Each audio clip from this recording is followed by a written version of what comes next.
کیا آپ نے کبھی غور کیا ہے کہ خاموش انسان زیادہ طاقتور کیوں ہوتے ہیں؟ اگر خاموشی کمزوری ہوتی تو دنیا کے بڑے فیصلے خاموش کمروں میں کیوں ہوتے؟ عدالتیں شور سے نہیں چلتی، حکمت چیخنے سے پیدا نہیں ہوتی، اور تاریخ بولنے والوں سے نہیں، سوچنے والوں سے بنتی ہے۔ ابن سینا کے نزدیک انسان کی اصل طاقت اس کے الفاظ کی تعداد میں نہیں، بلکہ اس قابو میں ہے جو وہ خود پر رکھتا ہے۔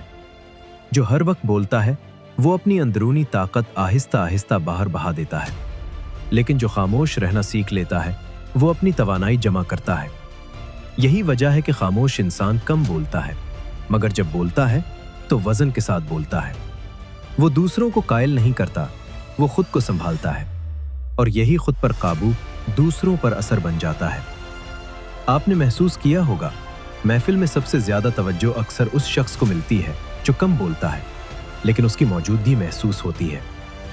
یہ کوئی نفسیاتی کھیل نہیں، یہ انسانی فطرت کا اصول ہے۔